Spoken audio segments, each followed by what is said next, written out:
Good evening, everyone. Welcome to the City of Oakland Park Neighborhood Candidates Forum. My name is Kobe King, this evening's moderator. This event is brought to you by North Andrews Neighborhood Association, the Sunshine Community Awareness Program, and its affiliate, Harlem McBride Neighborhood. As you may know, it is election season, and the City of Oakland Park has 7 candidates running for City Commission, and 3 seats are available. Tonight, we have 6 out of the 7 candidates with us. Here is our format for this evening.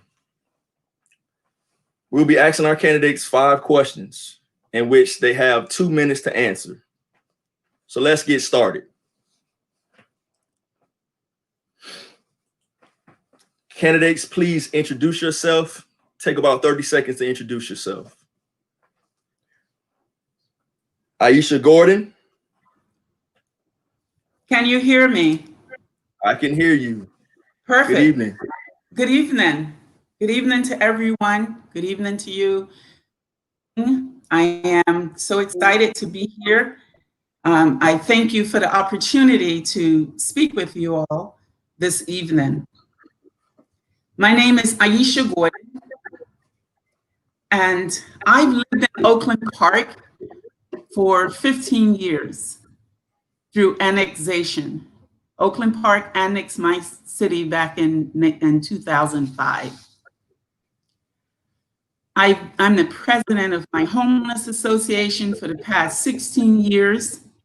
I've been involved with the community for over 25 years.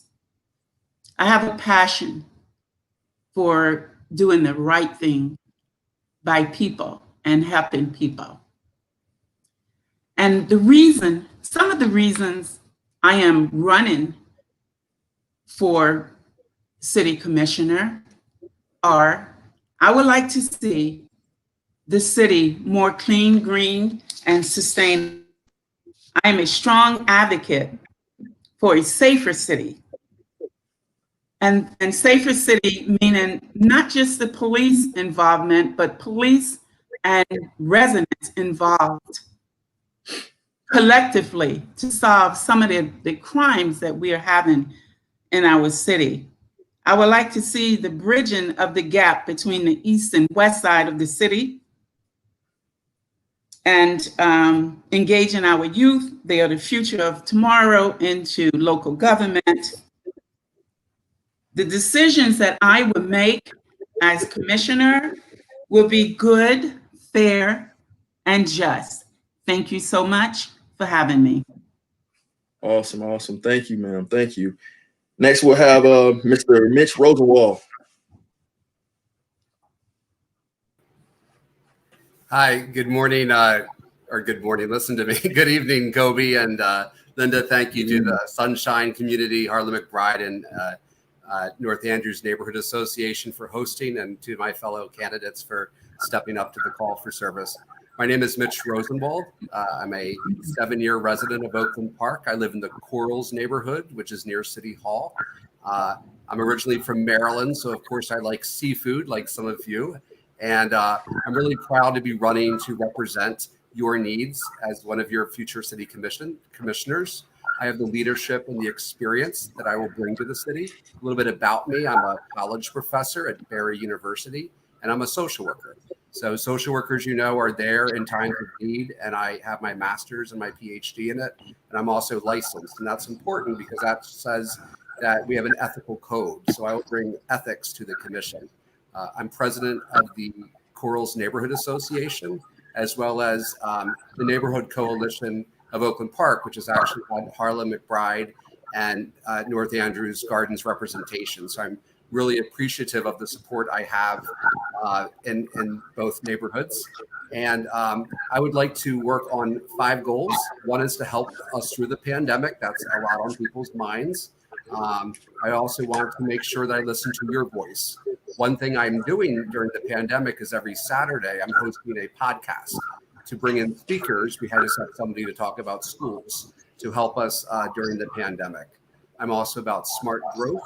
We need development, not just in downtown, but in the central and western parts of the community. And Harlem McBride is, between Andrews and 6th. So, and North Andrews is in the center east. So we want any growth that's there that's going to be smart, sustainable growth.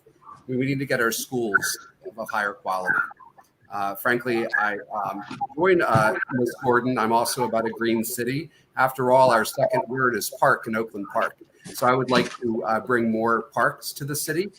We're celebrating 100 years. We were founded.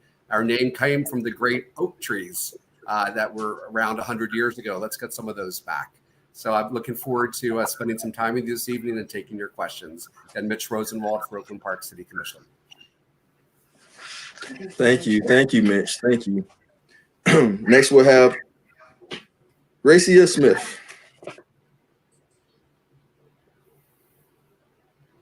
Hello, good evening, everyone. My name is candidate for commissioner in the city of Oakland Park. I'm the mother of 2 beautiful school-age children, the wife of a law enforcement officer and a proud Navy veteran. Above all, I am passionate about community involvement and volunteerism, which is the reason I'm running for office. As Oakland Park Next City Commissioner, I plan to combine my experience as a veteran, community volunteer, and my previous work experience in local government to serve and represent the residents of Oakland Park as we work towards protecting the values of our community through civic engagement, strengthening our public safety, and achieving sustainable economic growth. I'm looking forward to this evening's forum and addressing your questions and any concerns that you may have. Thank you so much for the opportunity to be here tonight. And I am a resident of the North Andrews Garden Neighborhood Association. Again, my name is Gracia Rivas Smith, and I look forward to earning your support. Thank you. Thank you. Thank you. Next, we'll have Mr. Robert Thompson.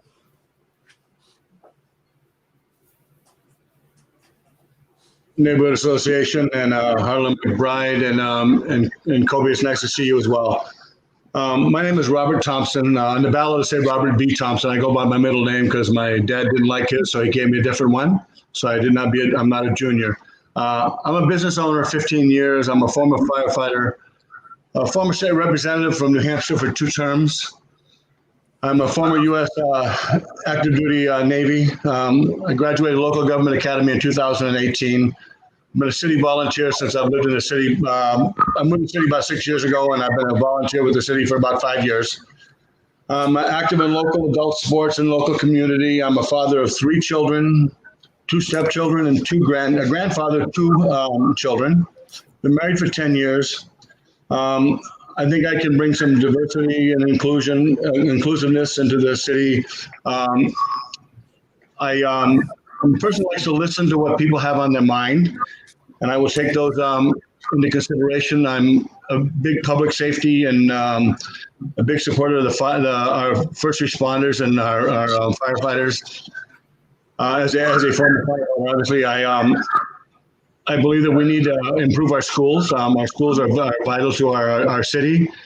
And I just want to be the voice for the people. I listen and I will make a consensus to bring the right things for the right reasons to the city of Oakland Park. Thank you. Thank you. Thank you, sir.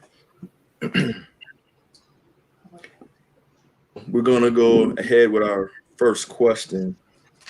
The other candidates haven't arrived yet. So for our first question, why do you want to be a commissioner, and what unique qualifications or point of views would you bring to the commission? We'll start with you, Mr. Thompson. Thank you for the question. I bring a unique experience having served as a 2-term state representative out of New Hampshire. I've had to make decisions that not just affect a city, but an entire state.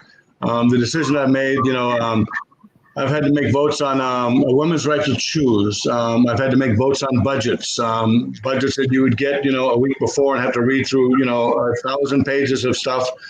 So I had to make votes on budgets. I had to vote on equality, marriage equality, where we're allowed same-sex couples to be married.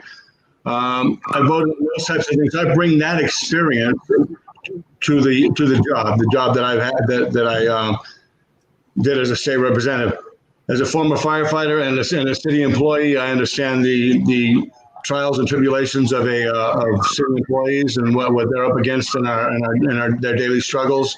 I can bring the ability as a former United States Navy veteran to and the things I learned in the Navy, and I think I bring life experiences. You know, at 62, I'm not a young guy. I'm probably one of the older guys that are running. Me and Steve are probably the older, but we bring the life experiences. And I'm a person that likes to listen to people. I like to take the opinions of our neighbors and our citizens and find out what their issues really are. And I followed a lot of the social media and find out what is going on in the neighborhoods.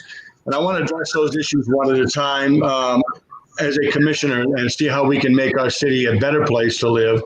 And I bring that experience, having had some of that experience into the city and the fights that I've had just basically kind of in my own neighborhood over the last couple of years. But I think that's what makes me stand out above some of the other candidates, is that I do have a considerable experience in the legislative process. Thank you. Okay, thank you. Mrs. Smith, the same question. Sure, thank you.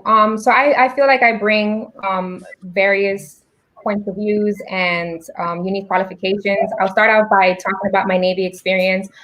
In the military, because of the military, I have proven leadership experience with having past local government experience and working directly with city commissioners and city managers in order to address the issues that and business owners had. I can bring that to the table. Community involvement and volunteerism has been just a center point of my life. And it's proven to the dedication to service that I will bring to not only the city, but that I have brought in terms of community service. And with that, I'm a wife to a law enforcement officer, so I will be making sure that we are prioritizing public safety. It is something that's already a part of my platform. As a mother to two school-age children and taking care of my elderly mother, these are things that, in terms of forward thinking and bringing fresh perspective to the city, is what I bring to the table. Is that I'm going to think about those things in terms of my family and putting myself in the same shoes as other residents who live within the city. And most importantly, being a diverse individual is being able to speak to the growing diversity population, to the growing diverse population in the city of Oakland Park, and just being able to round all of those things up and being the best commissioner that I can be with the help of my community. Thank you. Okay, thank you. Mr. Rosenwald. Yeah, hi, thank you for the question. I bring real leadership experience rooted in Oakland Park for the past few years to the commission.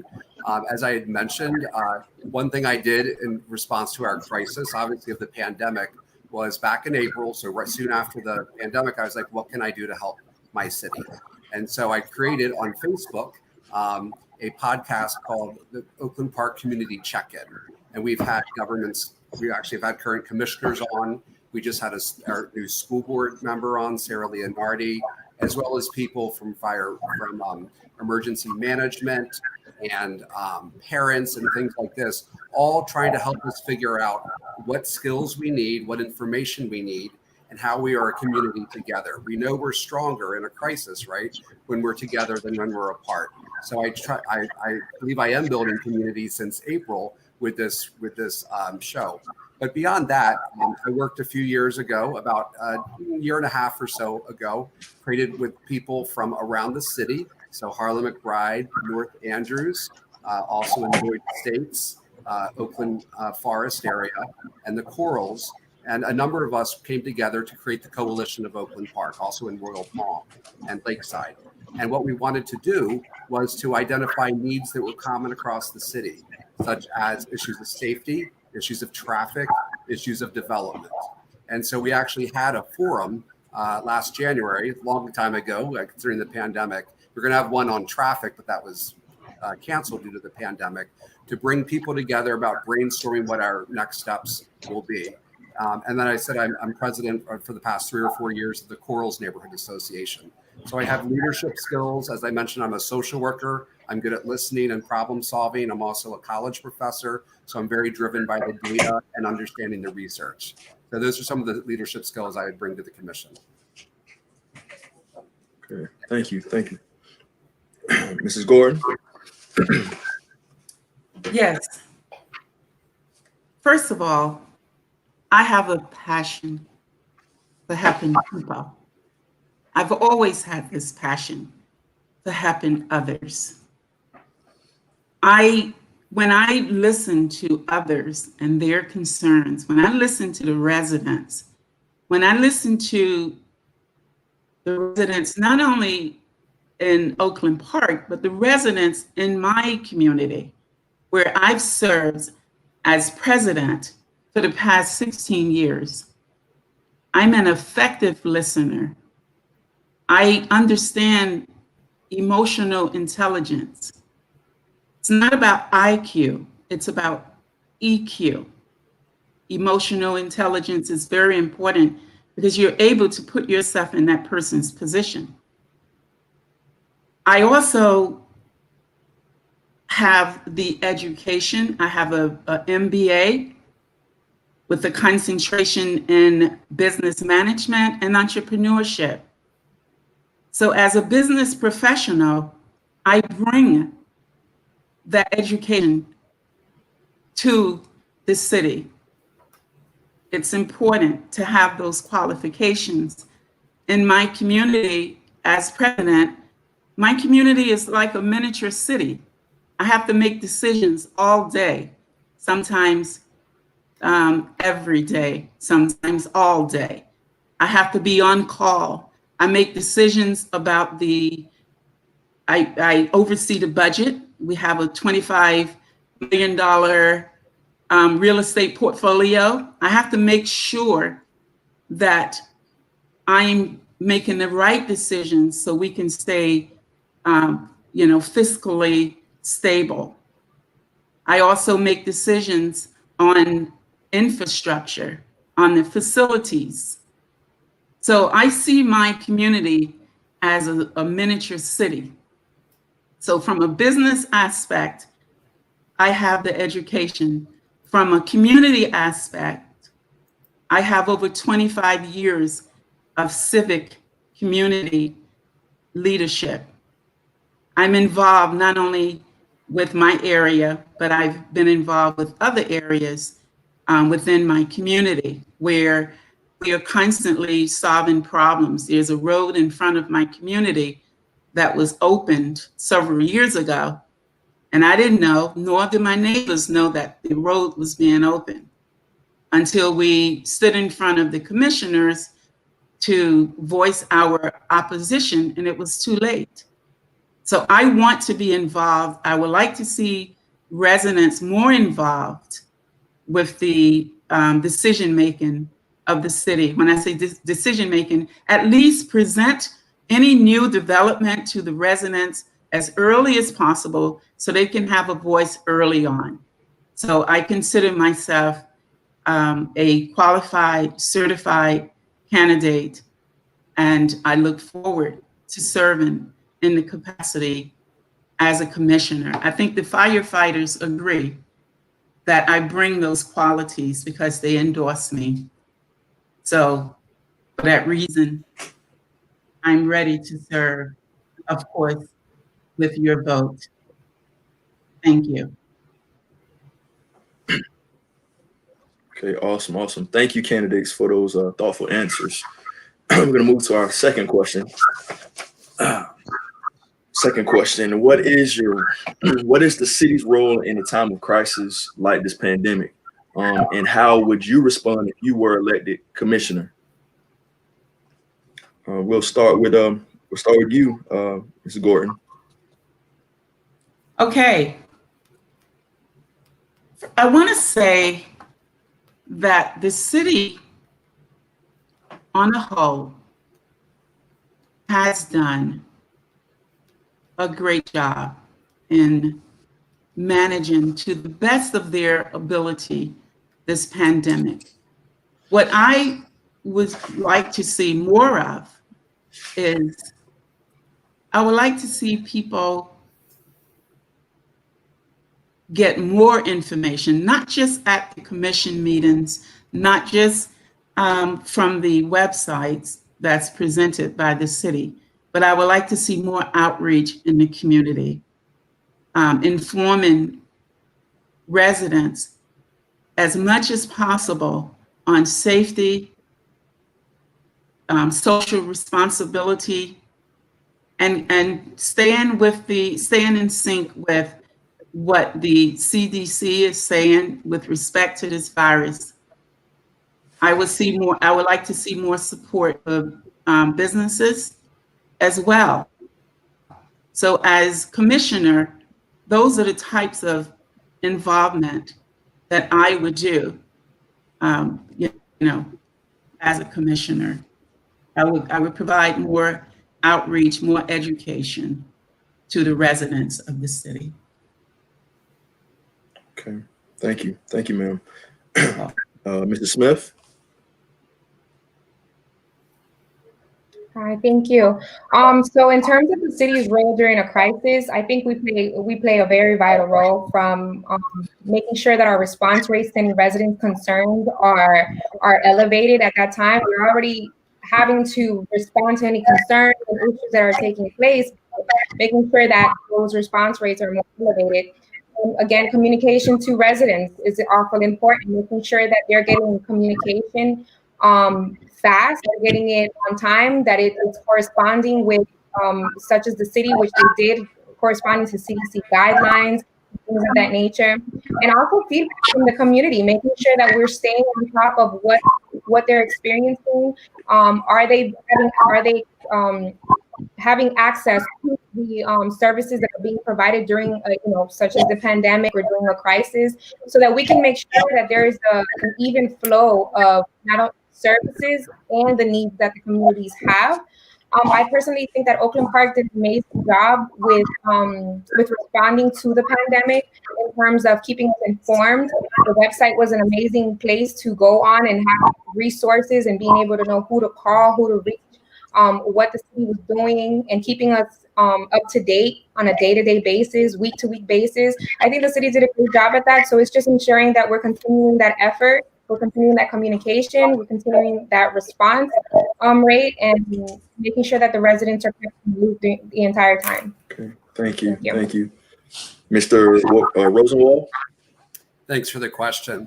So I see the city having three roles. One is in terms of communication, one is in terms of volunteer and staff, and one is in terms of funding. So in terms of communication, I think the city's done a pretty good job of letting people know what's going on, where testing sites are, where there's feeding, everything about feeding, whether you could pick up food at the schools in the spring and summer, as well as in the fall now, or the feeding locations like Feeding South Florida's location in Mills Pond Park. I think right now the city could do a better job. As we know, the governor kind of opened us up before the county was ready. And so there's kind of been some mixed messaging on like, well, what's open and do we need to still wear masks? If you're a business owner, are you fined if you are? So I think a little more communication on that would be great. Like it's a little more timely. On top of that, in terms of volunteers and staff, I know that from the volunteer perspective, I'm one of the volunteers. We delivered masks. We distributed masks, hundreds of masks to people, as well as, and we were doing this all with the census going on top of that, trying to get that message out too. I do have a couple ideas for the volunteer corps. Right now, the city has a vulnerable population registry. So if in a time of crisis or terrorism, anything horrible like that, if someone, say, has medication that needs to be refrigerated and their electricity goes out, how do firefighters know to check on them? Because they're on a list. The last time I checked, there were only, remember, our city's 46,000 people. There were approximately 50 to 60 people on that list. Now, I wish there weren't more vulnerable people than that, but I do think in a city of 46,000, we may have 50 or more than 60 people that may need assistance in an emergency. So therefore, I do think we need to double up our efforts to getting more people enrolled. And also, I'd like to create a citizen advisory board to our emergency response team on issues of food and housing and things like that. Lastly, I would like to create a fund. There is some money that Broward County received from the state, emergency money relating to COVID. I'd like to see how that money can be drawn upon to help us in terms of crisis, whether it's a a resident who might be missing 1 month's rent or might need half of a rent, there have to be an application process, but half of 1 month's rent. Maybe it's a business owner who needs some very temporary assistance. And let's also apply for some grants. I'm understanding there's lots of grants out there. So if we could have a fund for Oakland Park that's administered probably by an independent entity than the city, that could be an additional resource for funding during a crisis. Thank you.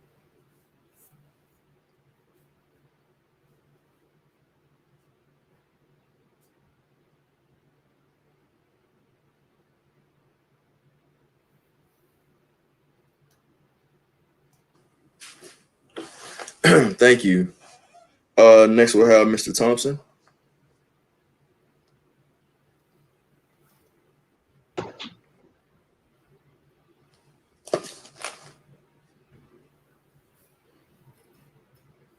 Information out to the citizens that have the availability of things like the internet. I know I get at least weekly, if not bi-weekly, posts from the city about COVID updates through email and things like that. But you gotta understand, there's a lot of people that do not have access to the internet, and so we need to find out ways to get more information to those people, to have our community involvement more, to have the community more involved. We need to make sure we're reaching out to more of the community.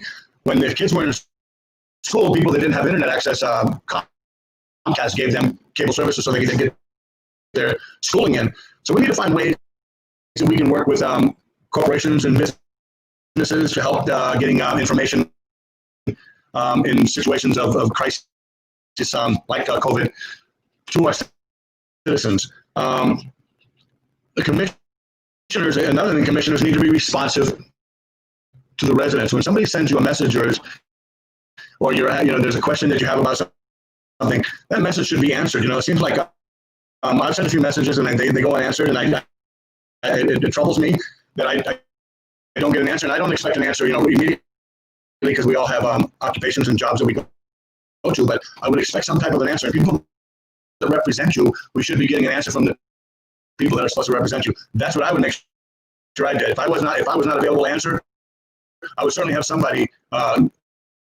getting my messages and getting my message to people, and that I would be responding to them. So like I said, we need to reach out, and as for volunteering, and we had food insecurities in South Florida long before COVID, and we Phoenix, South Florida has been doing the food distribution on Mills Pond probably 30 weeks now, because I've been there for 24, and I have not missed a week since our employees actually were able to go back to work, so they needed more volunteers. So I've been volunteering there. And what I see is that it's not getting better. We're not getting less people. We seem to be getting more people. So I think we need to be responsive to the issue, the underlying issue, and as a city, and I will commend Mitch Rosenwald for his ideas of how do we help the people in the city that need the most help. First off, we need to identify them, and by identifying them, we need to find and then go through a process. How can we help them? Because remember now, the eviction ban ends, so there's people that are way behind in their rent. And they may not be a month behind. They may be 2, 3, 4 months behind because they haven't had a job. So we need to reach out to these people, and we need to make sure that we're helping these people and getting them the assistance that they need in some way or another. And task force and advisory boards and all those things work. Now and that gets more community involvement. I think we need to find more ways to reach out to more people, and we need as a commissioner to be responsible to the people that are casting their vote for us to represent them, and I feel that's I'm passionate about that. That you need to reach out and make sure that people are understanding that you are there to answer their questions, no matter what that question is. Thank you.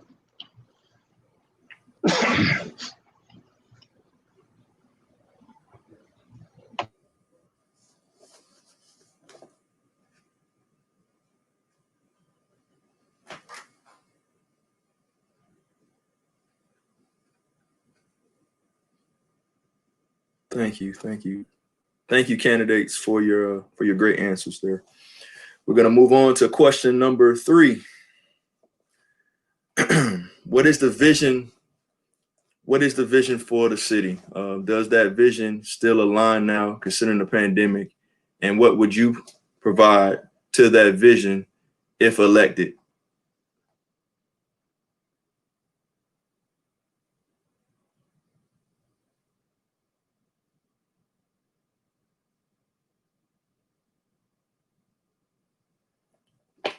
We're gonna go with Mr. Rosenwald.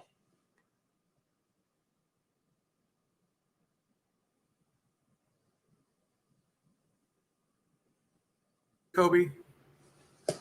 Okay, you can hear me now. I think you ask any candidate in the world who's running right now or current official, and everything's been a little scrambled due to the pandemic, or a lot scrambled. What am I saying? A little scrambled. I think, honestly, the biggest challenge will be about money, right? Because the city's receiving less money and has had to go more into its reserve, into our reserve. I think it's typically around, we have a pretty good reserve of around 20-25%, but it has tapped into it. I do commend the city manager who, to my knowledge, even as of today, has not had to lay off anybody. What all employees, my understanding is everybody is taking 2-week pay period, 1 day off, without pay. I can appreciate this where I work at a university. I've had a 15% pay cut myself, so we're all feeling it together. But aside from, so in terms of like that missing funding, I think, as I had mentioned, a fund for Oakland Park, where we create, where we have grants to help residents and business owners who need to apply. It has to be an application process when there's a time of crisis, in this time actually. So as we had mentioned as I'd mentioned in terms of like rent or food. By the way, there was one resident recently. She had to move from one place in Oakland Park to another, I believe still in Oakland Park, and she didn't have first, last, or security. That's like a triple amount of money when you are needing to move. And philanthropically, the residents donated that money. Philanthropically, residents donated to all the orchids that are beautiful now in Stunson Nature Trail. So basically, that's what I think we would address. That's the one change that would occur with the pandemic in terms of the funding. But I still will work to listen to residents' voices. The podcast is working well on Saturdays. How about having quarterly town halls that are virtual as well as physical when we can get back to that? Strong neighborhoods. I appreciate the firefighters' endorsement of me. And also I'm proud to announce that Broward Teachers Union has endorsed me because I'm very much about the schools and have a good relationship. We know Oakland Park Elementary is right near Harlem McBride community. And unfortunately, that's a C school. We want to see how we can make that higher and have a good rapport with our school board member to make that happen. Smart growth, as well as a greener city, more parks in the city. And I was also endorsed by the Sierra Club. So I will consult with them on how to make sure our buildings are environmentally friendly and that we don't develop so much that we have the pipe breaks that you're seeing in Fort Lauderdale. So that's some of my vision for this city, a little bit adapted, of course, for funding because of the pandemic. So thanks for the question.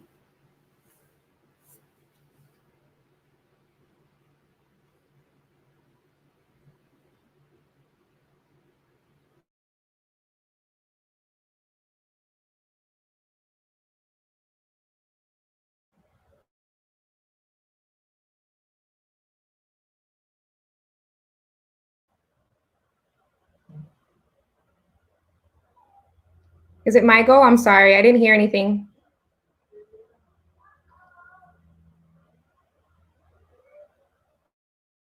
Can you hear me?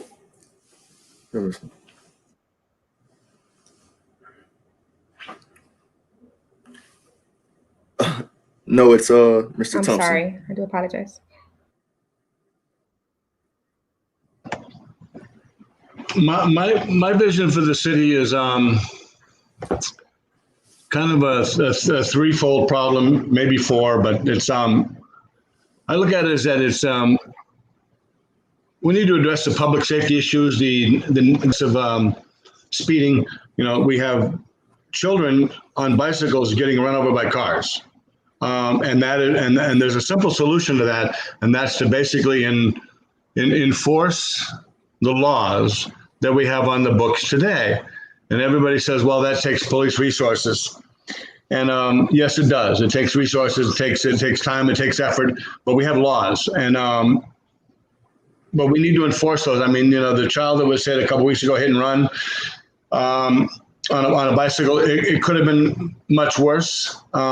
So I've already started to addressing the speeding issues in my neighborhood, because you can only work one neighborhood at a time. You cannot expect the police to deal with every single neighborhood. And then they say, well, if we're addressing speeding and those types of issues, we're neglecting other crimes and property crimes.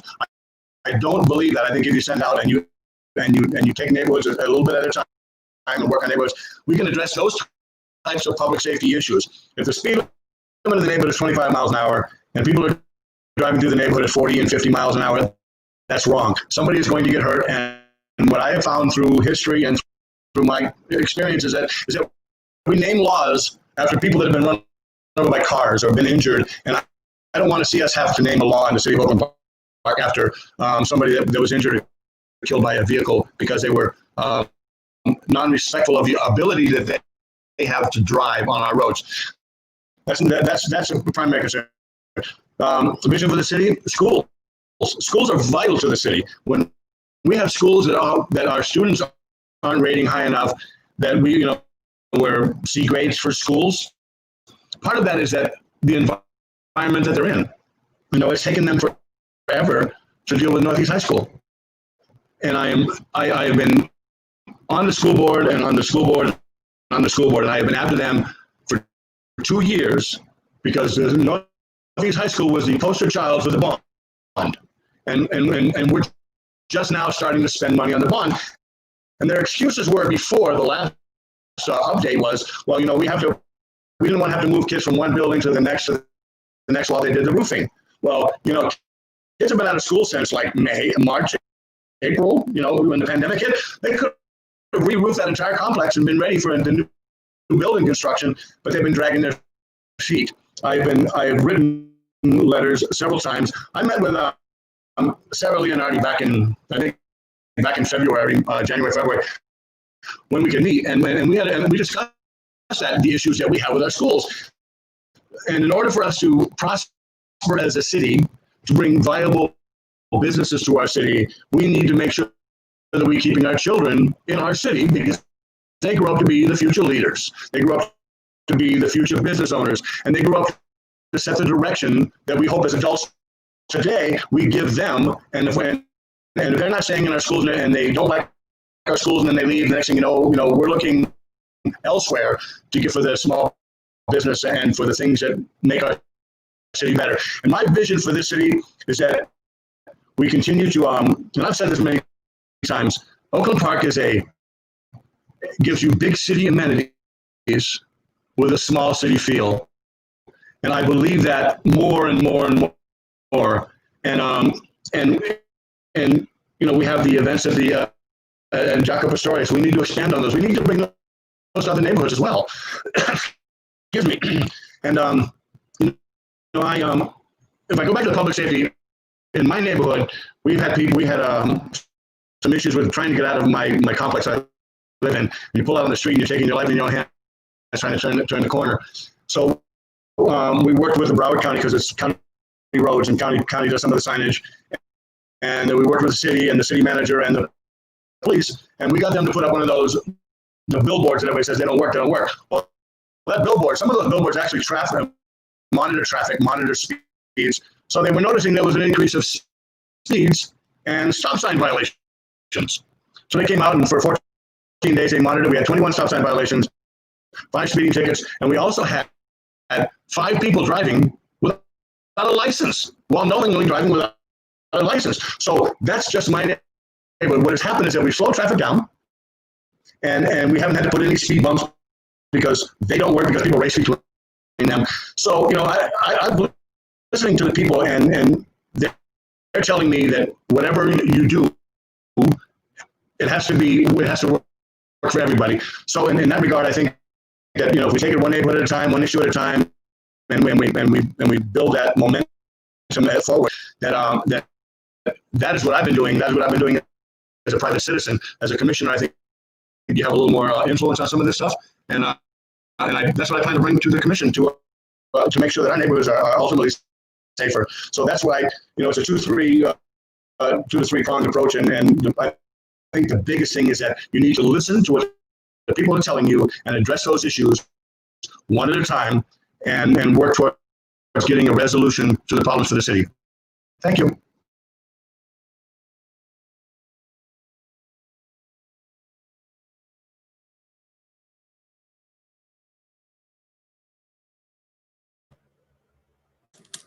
Next, we'll have Ms. Gordon.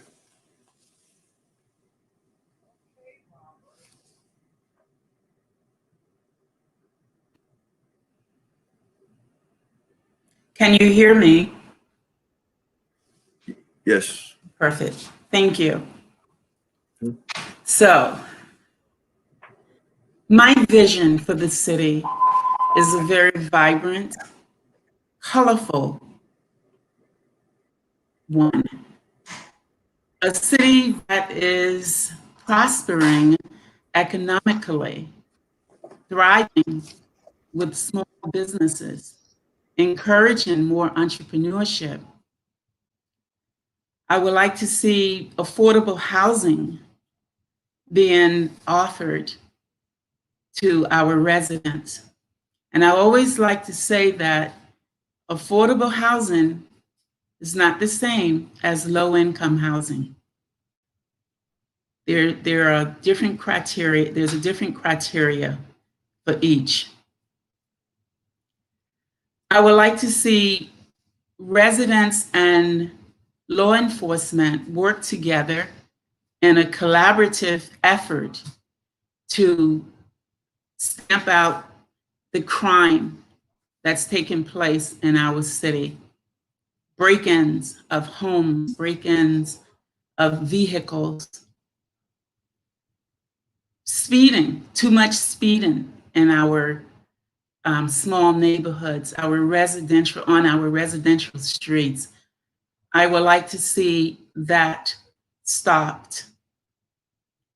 I would like to work, and I do work with BSO currently, to introduce those officers that's out there as working as liaisons with neighborhoods.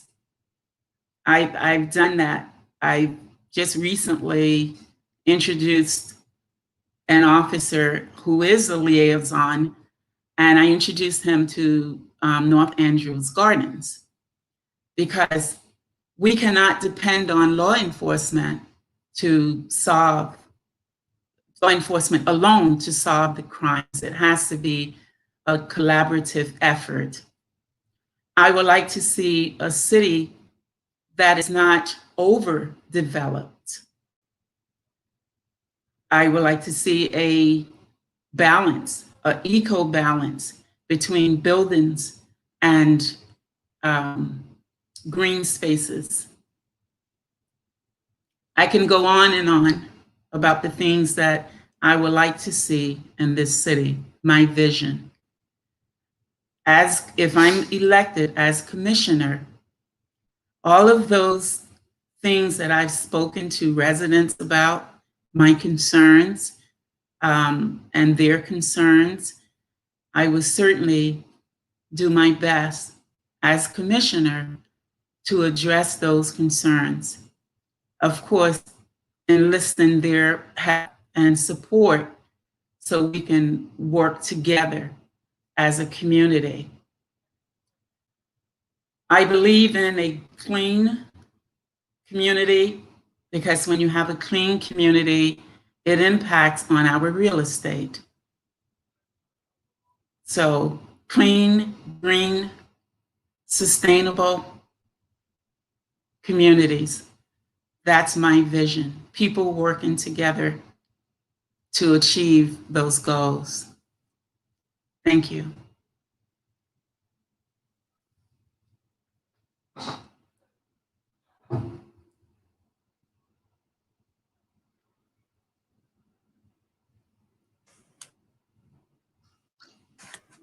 Mrs. Smith, your turn. My vision is moving us forward, especially post-COVID, in a sustainable way. And by sustainable, I'm obviously speaking of, in the green initiatives and things like that, but also ensuring that we are creating sustainability within our businesses and for our residents, ensuring that us as a city that we're shopping local first, and that we're funneling that money back into our communities. Extending the period of rental assistance if we have to make, so for a certain period after COVID-19, to make sure that residents have the ability to get back on their feet if it's looking for work or things like that, catching up on payments. And the same thing for businesses, making sure that we're providing those grants and we're lobbying for those grants in order to bring that money back to the city. And in terms of like Broward schools, again, as someone else mentioned on here, is leveraging those partnerships with our Broward school members, because we've not only the teachers, but also the children and the parents have been experiencing a lot of challenges with online schooling. And as a mental health advocate, I'd be remiss not to think about the mental health issues that may have come with the challenges that some of these students and the parents have been facing. So making sure that we're addressing those issues as well, and seeing how we can offer our services or our, any type of assistance in those areas to make sure that we're covering that. And then in terms of like even just the platform that I'm running on, COVID has not only taught us that it has had a financial impact on the community, but we've also seen shed light to a lot of other things, with our police and our public safety. So making sure that we're increasing police presence, making sure that they have positive presence in our communities, not just negative. BSO, our current BSO sheriff, just launched a neighborhood support team initiative where he wants to partner with community leaders, elected officials, faith-based organizations, and all of that to make sure that we're actually establishing those community relationships with our residents and our businesses. So making sure that that's taking place and making sure that we're leveraging that. In terms of civic engagement, we all can see the importance of going out to vote and making sure that you are getting involved and that you're staying in the know. So increasing our community involvement in political and non-political processes. That way we are making sure that we're taking and listening to the input from the residents so that we are able to do our jobs as their representatives and bringing that, the resources and the needs that they have back into our communities. And then of course, economic development, I touched on that a little bit earlier. We have a lot of new development that's going on. And as a city, I definitely do see us moving forward post COVID-19. I think we are going to be, we're going to come out of this resilient. And that's the attitude that I have when it comes to that. So just moving forward in a smart way, making sure that we are vetting all of our processes, any funding that is going out. Ensuring that we have economic prosperity, not only for the city and its businesses, but also for our residents. So any new development, ensuring that we are creating jobs post COVID-19 for some of our residents so that we can make sure that, again, that money is being funneled back. And then just making sure that we're listening to the resident concerns. Again, we can't do our jobs without their input. And making sure that we are meeting each and every community's needs individually, because every community is not the same. So that we can do our jobs the right way. Thank you.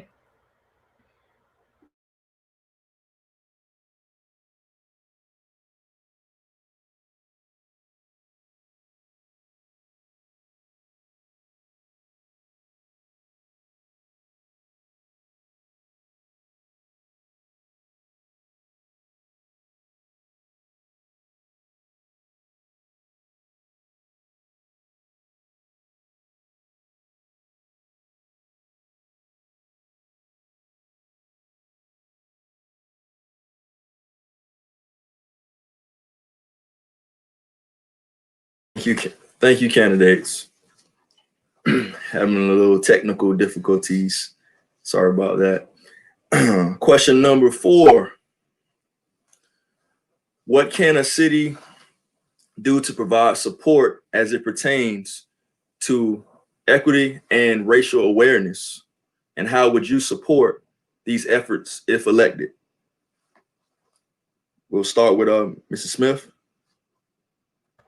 Oh, thank you. I will go back to what I was talking about when it came to public safety, making sure that not only on our law enforcement for our law enforcement officers, but also for our city employees, our whatever homeless shelters, whatever community organizations that we have, and any services that we provide within the community for the residents, making sure that they're all undergoing racial implicit bias training and things of that nature, making sure that we are vetting everything. We're vetting all those processes and making sure that the people are there doing the work for the diverse community. And in terms of equity, again, making sure that we are providing equitable services to our communities. That includes our Black and Brown communities. That includes our LGBTQ community. That includes women who are single mothers with children, making sure, you have fathers who are single fathers, making sure that even in the city itself, like our local government, whoever's within our cities who are part of any of those communities, that they have equitable access to job promotions so that we can be able to see people who look like the community representing and working for our community. And I think that we Oakland Park, we're doing an amazing job at that. I know that BSO has an LGBTQ liaison. We have I believe the mayor mentioned in one of the forums that they have been working on making sure that even their medical insurance and stuff like that is covered for that community as well, things like that. We're taking great strides. So it's just ensuring that we're continuing that work. And I cannot stress enough collaborating with existing organizations within the community and ensuring that we're bringing people from those communities, our Black and Brown communities, LGBTQ, our youth, our senior citizens, onto our civic boards, onto, and appointing them to these boards so that they can make sure that they have direct input in the services that they feel that the city needs to be doing for them, making sure that we're lobbying for the things that we need to lobby for them. And of course, anything related to awareness would mean raising awareness through education. So educating our communities, educating our neighbors, educating our colleagues, educating the city, and just making sure that we're continuing those efforts and expanding that to all residents within the city of Oakland Park. And businesses, of course. Thank you. Thank you. Mr. Thompson? Yeah, thanks for the question. It's an interesting question because of the times that we're living in. Well, I've been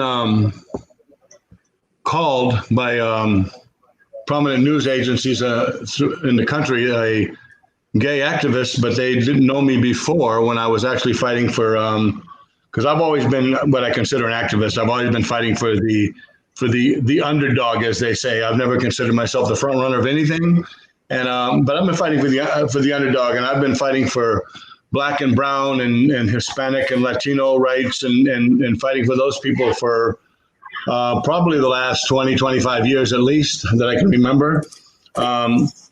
Being the second generation son of a Mexican immigrant, my grandparents born in Mexico, my mother was born in Phoenix, Arizona. There were times in my life that I lived in neighborhoods where, I'll give you an example. My mother bathed us twice a day because she did not want to hear people calling us dirty Mexicans. Those things stick with you in your lifetime, and that's how you learn, and that's how you grow, and that's how I was raised. So I've been fighting for inequality and the integrity of people, and then all of a sudden I've gotten in the forefront of fighting for gay rights as openly gay male. Was that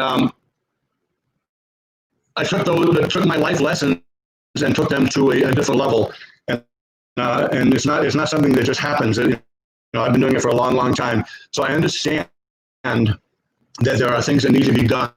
And I know how to get those implemented. I know how to get to people that just are on the fringe, that don't understand what the issues are, because I have been part of those issues through my life. And so what I bring, and I said this before, I'm not a young guy, I'm an older guy, I'm 62 years old, but a lot of life experiences. And those life experiences give me the ability to take something and look at it as the bigger picture that, some people look at the small picture, okay, we can fix this right here. And it's not necessarily the little picture, because you got to look at the larger picture. get the whole problem resolved. But I've been doing this for a long time. I haven't been in politics for a long time, but I've been fighting for the rights of equality for everybody. I'm running. Again, second generation from Mexican immigrant family, but I'm not running on that. I'm not running on the LGBT community. I'm not running on my community. I'm running on the fact that I'm representing the entire community. And in that way, we can bring people together that may have never sat at a table together. I will, and I'm going to give you an example of what I did when we passed marriage equality in New Hampshire. I talked to a gentleman that I knew, and he was a Catholic, and I have nothing. It's not a religious issue, but he said that I can't vote for your marriage bill, and I said that it's not my marriage bill; it's a marriage bill for the state of New Hampshire. And I said, but do me a favor, go home and talk to your children. Sit down at dinner when you have that big family dinner. Sit down and talk to them and ask them what they think, because those are the people you represent. Your family, your neighbors, your friends, those are the people you represent. So it's time for you to ask them what they think about it. So a week later, he came up to me and said that, I did what you asked. I went and sat down with my family at dinner, and we had that conversation. And they said, Dad, don't be on the wrong side of history. You need to vote for this because you love who you love. And that is the way I look at things, is that you can convince people by bringing the community together, by bringing all the communities, the black, the brown, the whites, the Asians, everybody, bring everybody together. And I don't care what religion you are, bring them together, sit in a room, and let's make a consensus of how we can fix what the problem is, and then address that problem where in the areas that it needs to be addressed. It's not really that hard. It's just bringing people together. That's what I hope to bring to the commission, is bringing people together so we can do things better, so we can be the place that everybody wants to live in Oakland Park. Thank you.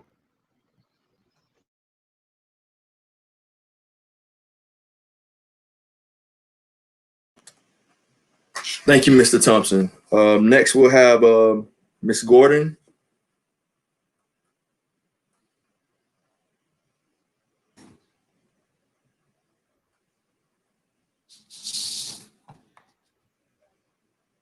Hello, can you hear me? Yes, we can. We can hear you. Okay, perfect. First of all, in order to have equality, we have to not accept inequality. That's number one. There was a question that was asked of me recently, and it was at a forum. And the question was, do you think that the current commission represent the diversity of the city of Oakland Park? And my answer to that question was no. And the example I gave was, there are 27, close to 28% of African Americans living in the city of Oakland Park. Currently, with that percentage, there's only 20% representation on the dais. And the solution to that was, that's one of the reasons that I'm running. Having the representation in your leadership is very important. The other thing is, we have to have a zero tolerance of discrimination, a zero policy of discrimination. The next item would be education. We have to educate people. We have to break down the barriers. Traditionally, we all know that this country was built on inequality for some.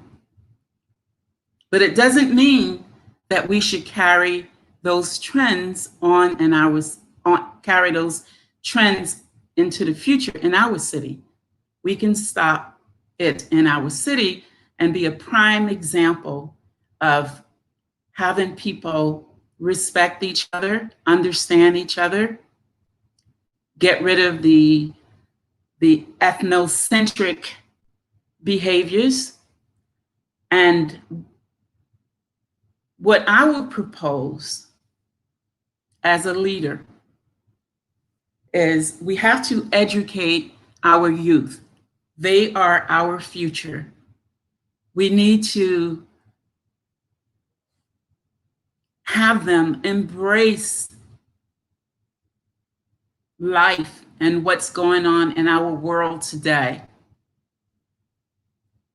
Teach them early so that they can respect diversity. That should start in the homes. My mother would say charity starts at home and it spreads abroad. So we have to educate our youth.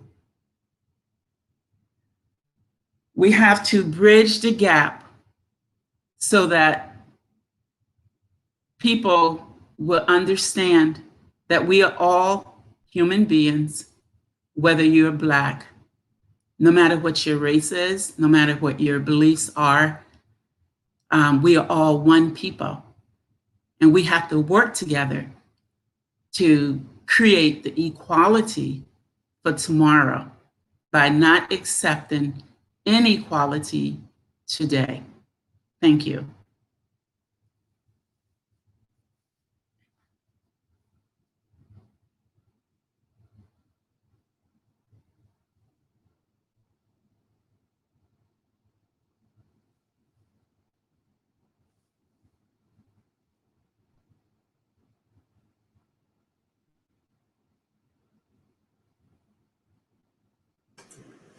Thank you, Ms. Gordon. Mr. Rosenwald, your response.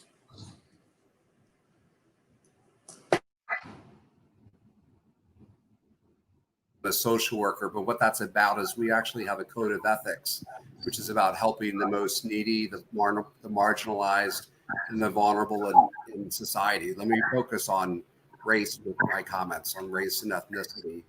I'm very invested in making sure that we have an equitable society right here in Oakland Park. The police chief, Tammy McNeil, was referenced earlier. I have a good rapport with her. She and I were actually on a Zoom call with a resident for an hour. So she's our new police chief from the past spring, and I've built a good relationship with her. So speaking of the police, Broward Sheriff's Office, which I think most people know is our contracted police force, has something called 8 Can't Wait. That's a program. It's a national program that BSO has signed on to, saying that after George Floyd's death this past spring, and frankly, other horrible wrong deaths, of course, is that we need to make sure that there's not a disproportionate use of force by the police on Black and brown communities. Now, I have talked to a few residents. I have not heard that that's an issue. I am not a commissioner yet, so I don't know how as a public citizen to access that data if it exists on use of force by race.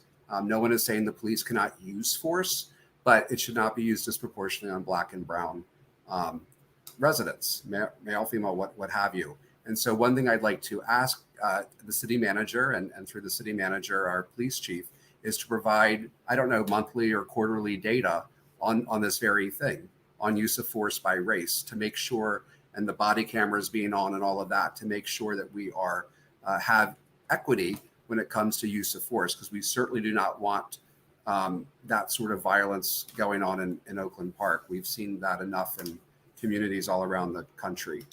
Another piece with equity is, speaking about leadership, is I think all of us on the panel, I think probably all of us who are running have gone through, or most of us have gone through the local government academy. I'm the class of 2016. And one thing I think that could promote more diversity in leadership is this local government academy. It's held every spring or January, February, sometime that year. Maybe it'll be virtual next year. But what it does is it helps groom people to residents who might want to serve on a city board, assume a volunteer leadership role, with the volunteer corps, or perhaps run for office. My understanding is all commissioners are not required to, but at least of late, all of them have been a local government academy graduate. But it's kind of a secret. It's kind of hidden. It's in an email here and there. I would like to, for example, bring a booth, virtual or however it works in the spring, when we have Latin Fest, when we have Community Soul. Let's actually do outreach, again, virtual or physical, whatever we end up having in the spring, to make sure that residents of all races and ethnicities have access to that. My final point, not so much about race, but about income, is about affordable housing, which has been discussed tonight. And a few months ago, gosh, at this point, back in February with the pandemic, I attended a county meeting. Broward County Commissioner Nan Rich is in charge of it, and it looks at the continuum of care in Broward County. And what I'm going to do in terms of income is I would like to bring an affordable or workforce housing plan to the city. Fortunately, Commissioner Nan Rich has endorsed me, and I'll be able to work with her right off the bat with her to bring an affordable housing plan to the city. I know there's a question that just popped up while I'm chatting about affordable. And Mitch, I'm gonna cut you off for a second, and we'll get to that question. We'll bring that to everyone. I saw that question as well. Continue. Go ahead. Okay.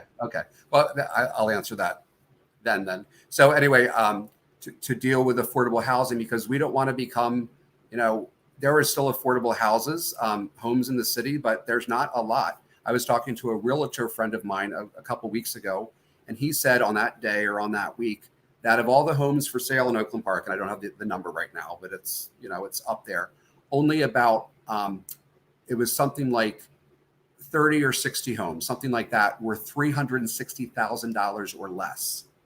Well, 360, I can't afford a $360,000 home.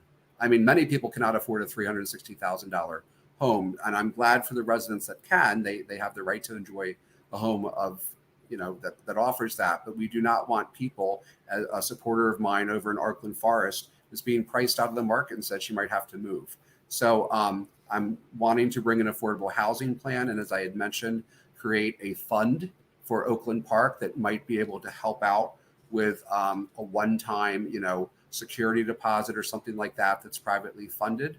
And we also, actually, it's now on the city's website, there's first-time homeowner assistance through the county that, since a last forum we all had, now appears on the city's website for information. So those are some ideas I'd like to deal with in terms of race and income equity.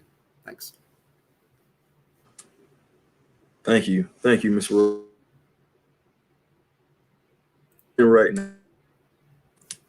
chiming back on a few things that are coming in right now, candidates, affordable housing, and also just ways that you, if you were elected, would handle some of the things that are going on with our Airbnbs, rehabilitation homes that are coming into our residential areas.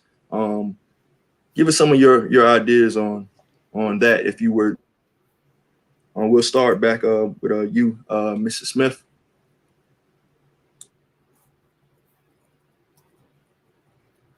Okay, sure. So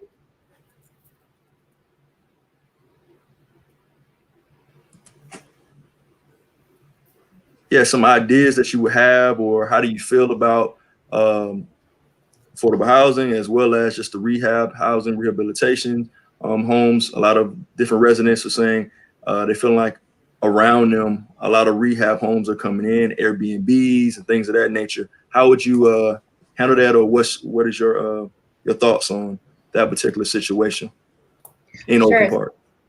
Sure. So in terms of affordable housing, absolutely bringing a plan here to Oakland Park and actually making it affordable. For me, it's not just about creating, bringing in a development and them saying, hey, 50 units are going to be this price below what we're already giving the other homes. No, because you already have communities who already exist here that are being displaced because of that development that is coming in, and who are unable to afford their current rent because it goes up, or their homes, if they can't afford to buy homes, there's no assistance in terms of that. So in terms of affordable housing, making it so that if it's affordable housing, it's equitable and it's equally accessible to everyone. That would be my take on affordable housing, making sure that we're not doing it in a sense of saying that we're just doing it and it's displacing our communities. And then in terms of, I'm sorry, what was the other part? Just your take on a lot of residents saying, Airbnb, rental home. So with the rehabilitation homes, again, like I mentioned earlier, as a mental health advocate, I myself I can't oppose to something like that when it comes to whether it's, from addictions or substance abuse or things like that, because these individuals need somewhere where they can come back. They need a community where they're going to be able to come back, rehabilitate, and be able to reacclimate to the community once they're treated and things like that. I understand the sentiment where there's in terms of the negative connotations around it. But I think that if we're able to reduce that stigma when it comes to like mental health and substance abuse and things like that, and we're able to help residents understand everything that it entails, then they would be more receptive to it. If we bring rehabilitation homes to the communities and we see that there's more of a negative impact than there is a positive, then that's obviously something that we would, again, leverage those partnerships with mental health organizations, with our law enforcement departments, with our city elected officials, to make sure that we are meeting both the residents who are already here, their needs, and those residents who are in these rehabilitation homes. And then in terms of Airbnbs, I understand it. I have an Airbnb, a home right next to mine, and I am an equally frustrated neighbor. Sometimes we have good people who rent out the home. Sometimes we have very terrible ones who rent out the home, and it's being ran as a business. I'll be honest. Even my family and I, we've rented out an Airbnb in Oakland Park, and I thought that was the most amazing thing. It was like a staycation for us, but they had their business receipts. They had everything good, so it really just depends on how people are conducting business, how they are, when we are bringing in these developments, because they are development in terms of affordable housing and rehabilitation, making sure that it is meeting the community's needs, is not displacing the community, it's not frustrating the residents. And if it is, how can we make sure that we remedy the situation and things like that? So these are things that, in honesty, I would take it, have a conversation about it, create some dialogue about it, and see how we can make sure that we're satisfying both ends of it. Thank you. Okay, thank you. Mr. Thompson, your thoughts on that?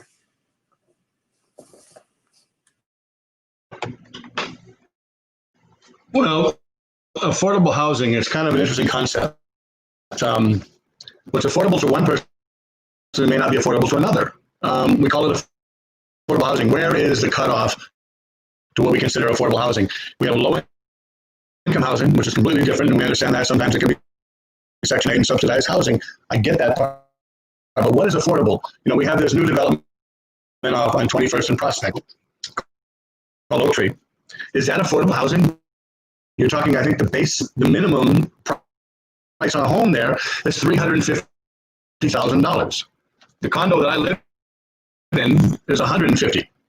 I can afford a $150,000 condo. I don't think I can afford that $350,000 home. So we have to define what affordable is. Everybody talks about affordable housing, but nobody has an idea because we don't have a number. We don't consider, what's the median income? What is the bank going to give us for a loan on that income? I might be able to pay rent to pay for a house that costs $350,000, but can I actually afford to buy that house? So that question has an extensive answer. So being affordable, what's affordable? I guess it really depends on the situation for each individual person. I would love to see more housing where actual the median income is addressed in Oakland Park, and we're building homes that people can live in based on the median income. And most people can't afford to live in Oak Tree, but apparently there's a need for homes like that because they're building them. If there wasn't a need, they wouldn't be building them, because they're not going to build homes that are going to sit empty either. So that development, that's I remember when it first came out, it was like 800 homes. It's like half of that now, and I think that's better for the impact of the city. As far as the rehabilitation homes, unfortunately, all of these types of rehab homes fall under the American with Disabilities Act, and there are rules and laws that we cannot break. But those rehab homes, those drug homes, and people that are substance abuse and alcohol abuse homes, those can be put in neighborhoods the same as people with adults with developmental disabilities.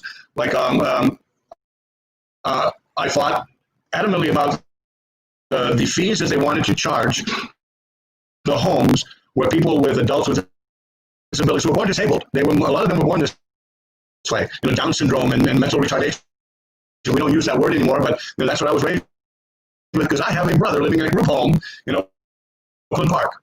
And if I did not have the ability to have that group home, then I would be unable to work, because we were rescued one time when he wandered off from the home. But I thought about them adding these fees that are going to cost the group home that he's in excess of $25,000 to maintain that home, the homes that he lives in, the group that he lives in the first year. And because it's combined with the trying to prevent as many homes for people that have abuse problems, because they're all under the same ADA requirements. So it was a losing battle for me. I looked at the ordinance, and the ordinance doesn't specify, because it can't, because we're all put in this big old, they put this whole bunch of people in a basket and say this is what it is, and it was I had a very serious problem with that. And then on top of that, the fire marshal for the state and the county decided that because they're a group home, they need to put backup generators on these properties. Now, a backup generator to power what they needed, they got quotes that were in excess of $7,000 to $8,000 per unit.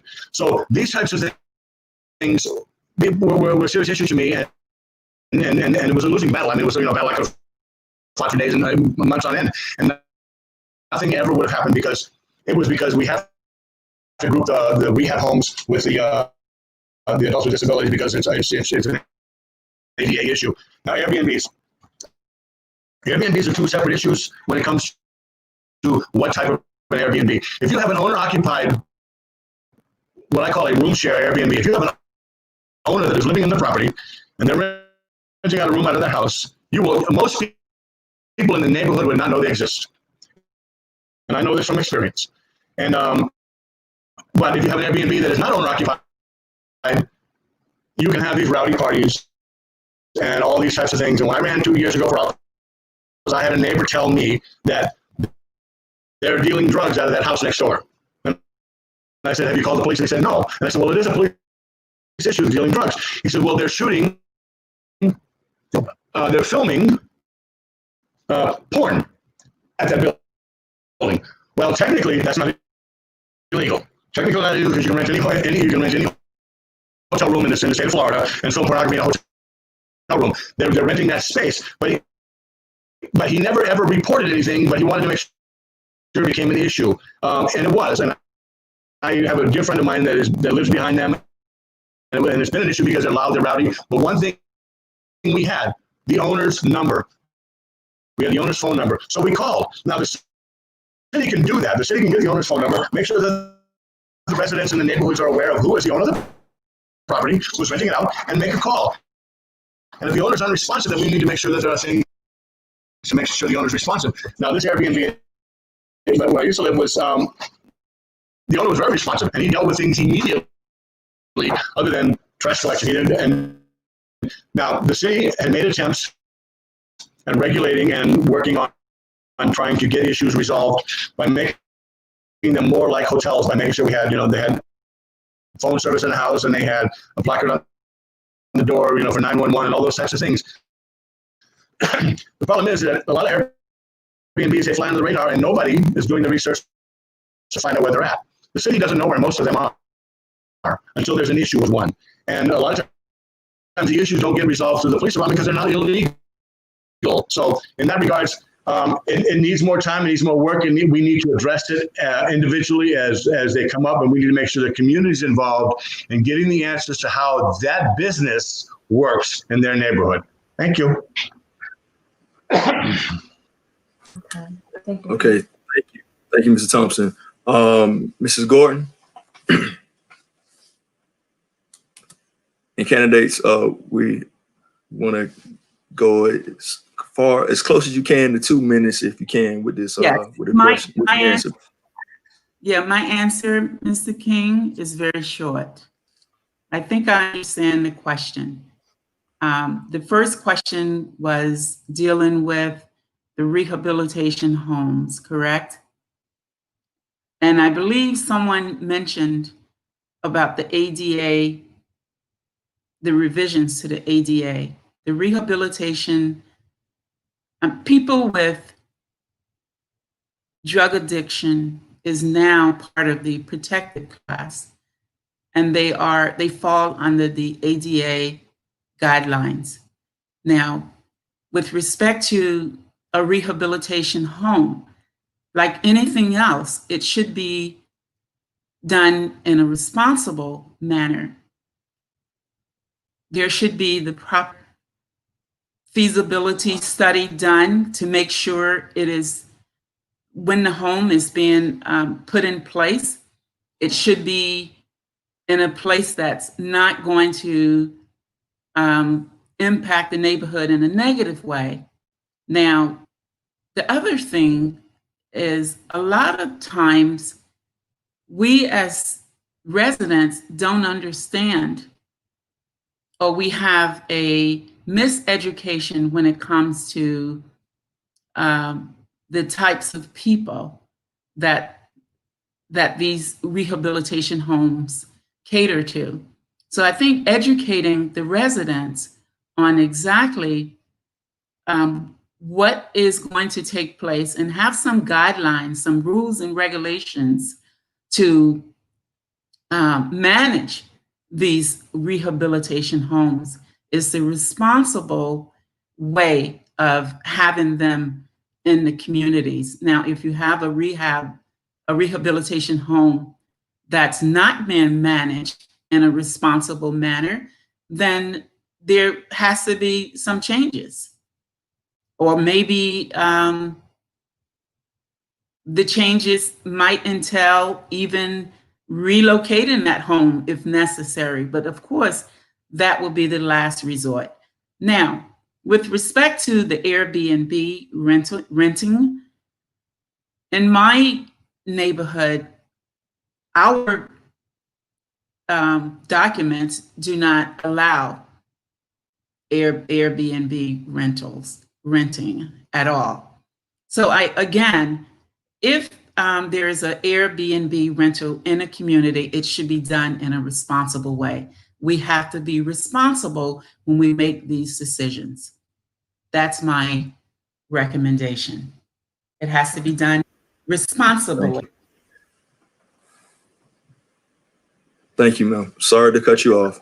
No, I'm good. I'm done. Thank you. Right. We're gonna move to some final thoughts. Mr. Rosenwald, we're gonna keep it to a minimum. We're gonna start with you. A minimum. Your last and final for tonight. 1 minute, please. For 1 minute for all the candidates. Mr. Rosenwald, we'll start with you.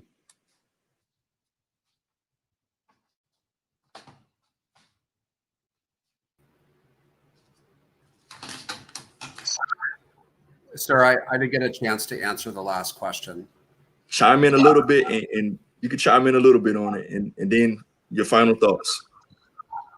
Yes, sir. And put it all together. So real quickly, for affordable housing, the other piece is I wouldn't just negotiate with a developer when they want to bring in some housing about what's an affordable. Well, can we have 10%? I'd like to make it an ordinance on new construction. And also, we don't need to court developers that just bring in price points of $360,000. So we need to be more diverse with our developers. In terms of Airbnb, unfortunately, the state of Florida prevents cities like Oakland Park from banning them. I understand To your point, though, about noise and all of that, there are some near me as well. The city did create regulations, though, where the owner, if the owner is not on site, has to be available 24/7. And there's fines and all of this stuff in a whole registry. So I'm all for, if they're not doing what they need to do for noise and trash and exceeding occupancy, then they get code violations and they pay fines and can be shut down. And lastly, for the Airbnb, for the sober homes, which are what these rehabilitation homes are, people are correct about that ADA protects them. But I have one near me, and I still see at times little liquor bottles, never needles yet, but little liquor bottles. And so that's the purpose of code. That's the purpose of BSO. I would make sure there's a staff member. I don't know if this exists yet, but a staff member of the sober home available 24/7 to make sure if there's any noise, public intoxication, anything like that, that's aligned to the staff members side with BSO. We also need to, frankly, expand the hours our code works. I think they only work maybe one evening, and I think we could see what we do to expand it. But to wrap it up, again, my name is Mitch Rosenwald, running for Oakland Park City Commission. I care about the community and have worked to build community through the Neighborhood Coalition and through the Neighborhood Association, as well as the pandemic response on Saturdays. I have had many opportunities over the years to meet residents of both Harlem McBride and North Andrews Gardens. And if you want someone who's going to listen to your voice, help get our schools improved with leveraging my relationship with Sarah Leonardi, our new school board member over our 5 schools, and having smart green growth in the city, then I do ask for your vote on November 3rd or even before if you got the vote by mail or early voting. My phone number is 954-253-5641, or you can email, or you can go to my website, mitchrosenwald.com. That's my sign, or my name, and website, just write .com. It's a pleasure to meet with you. If I haven't had a chance to meet with you, I look forward to talking with you. Thank you very much. And thank you to North Andrews, Sunrise Community, and Harlem McBride tonight. Thank you, Mr. Rosenwald. Next, we'll have Gracia Smith. Please give us your final thoughts of tonight. Gracie's okay. Eventually, everyone will get to be and call me that. So I'd like to close by saying that as a voter, we have the option of choosing someone who not only represents us in our community, but also someone who reflects and shares the same values, and more importantly, who provides an optimistic future for our children, senior citizens, and future and existing residents. I look forward to being that representation for my community, and I certainly do wish that we had more time to respond to more of the questions. That way residents can get a broader view of what each of us are running on and what we intend to do if elected. With that said, I do strongly believe that together we can and will deliver meaningful and diversified change to the city of Oakland Park, while also building upon existing leadership and the values of our community, because those two things truly do matter. And with that said, finally, I look forward to earning everyone's support on Tuesday, November 3rd. Just as a friendly reminder, you are able to vote for up to 3 candidates if you did not already know that, and I do hope to earn your support for that. I invite you all to join me on my journey and learning more about my platform, who I am, reaching out to me by visiting greciasmith.com to learn more about our campaign and how you can get involved, because this is a community-driven campaign. Together we can and will march Oakland Park forward. Thank you so much for tonight's forum. Thank you. Mr. Thompson. I want to thank the North Andrews Neighborhood Association and Harlem McBride for putting on the forum tonight. Wrapping things up and is that what I bring is a unique experience. I've had experience as a legislator, a lawmaker in a state and it affects everyone in the state. So I bring that experience to the city. I'm passionate about what I do. I'm not going to tell you what you always want to hear. And sometimes I say that it's not the rhetoric that you want to hear. It's the passion that I have in my heart to represent the people that put me in this office. I was told that you can't throw a commissioner out. Yes, you can. Every 4 years, you get to vote for a new one. And if they're not doing the job for you, then I would expect as a candidate that you would throw me out if I didn't do what I said I would do. And my legacy, what I hope to leave for Oakland Park when I get elected, is that I did what I said I would do, and I followed through, and I made sure that the people of Oakland Park were represented to the best of my ability. And I'm asking for your vote on November 3rd. For those early voters, I'm asking for your vote now, and people that are voting by mail. But I'm asking for your vote because I feel that it's necessary to ask for your vote. If you want any more information, or you want to talk to me, or you need to get in touch with me, my website is Thompson and the number 4 for citycommission.com. You can send an email there. You can check out my website. I try to blog every week, and I believe that as a candidate, you're representing the people, and that's why I call myself the people's candidate. I've been doing that for years. I did that as a state representative because you're responsible for the people that put you in that office. And I would appreciate your vote on November 3rd. Thank you. Thank you, Mr. Thompson. Ms. Gordon?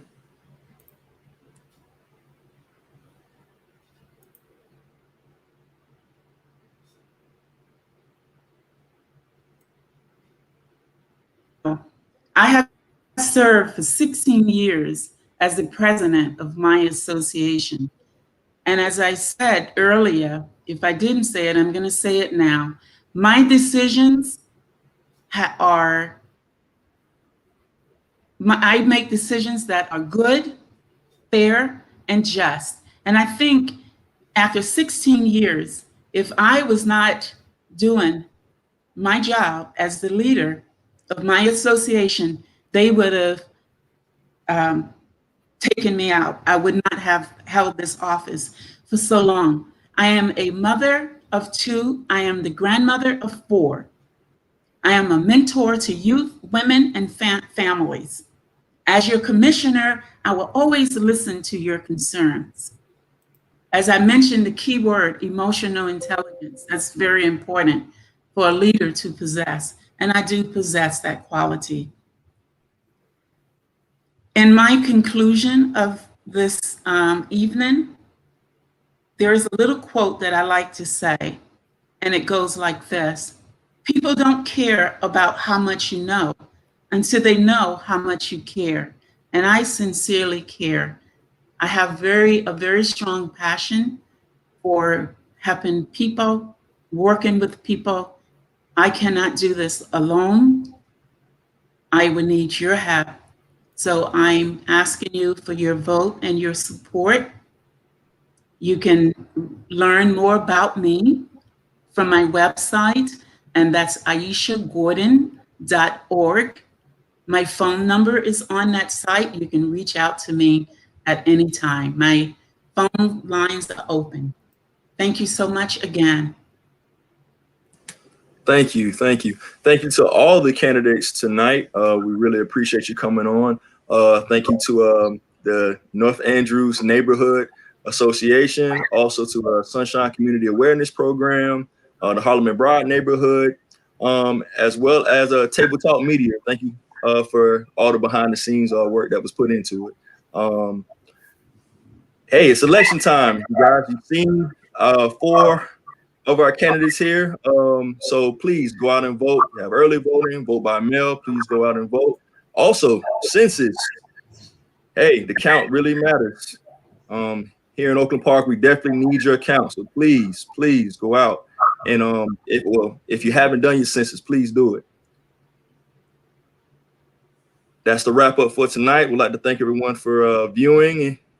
And we have a small little video in regards to voting. So it's so important. Please go out and vote. Thank you all for tuning in. Good night.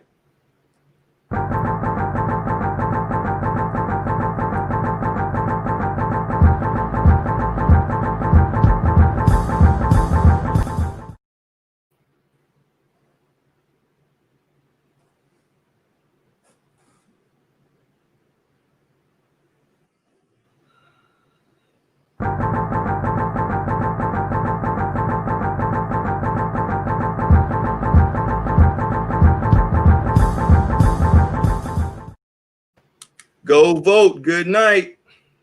Thank you.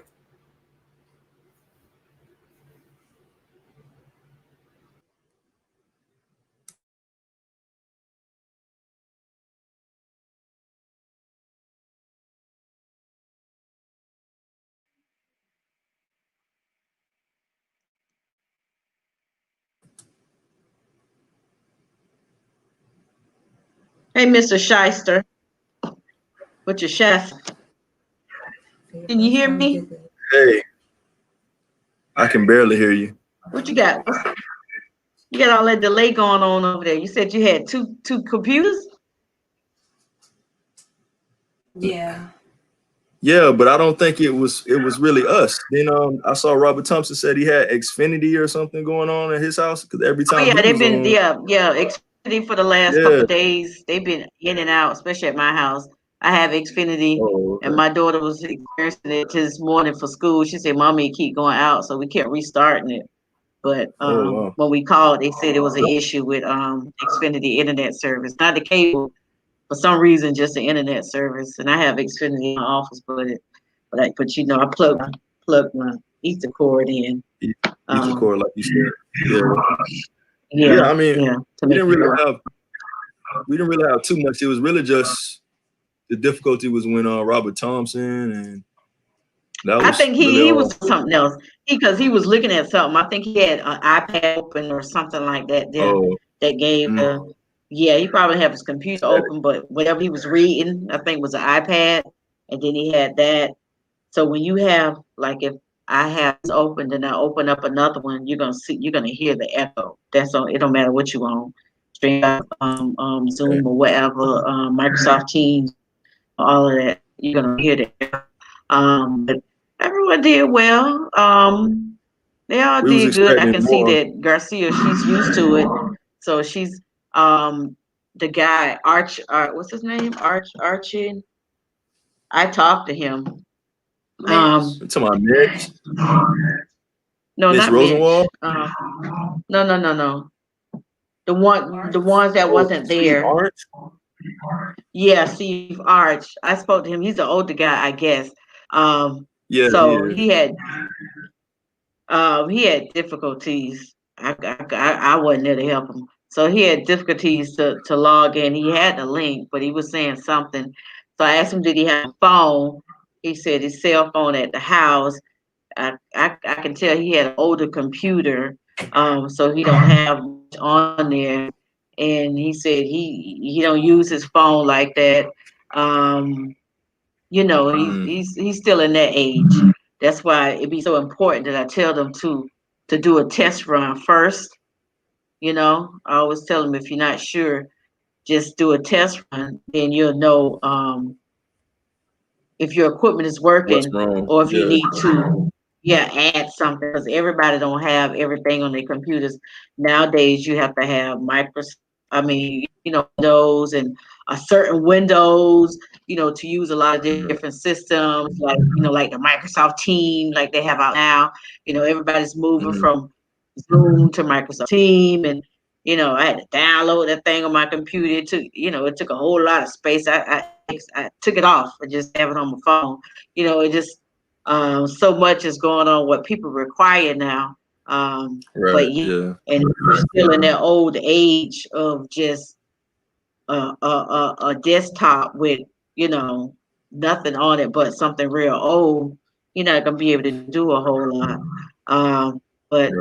So he wanted to let you know. Now the other person, I ain't hear from them at all. So nothing from Scott Herman. Well, we knew Sparks wasn't coming, but nothing from Scott Herman. No, nothing from Scott Herman. I didn't hear anything, so maybe I'll send him a reminder or something like that. But everything went well. I think people did want to know about the affordable housing. Tanisha, we're still alive.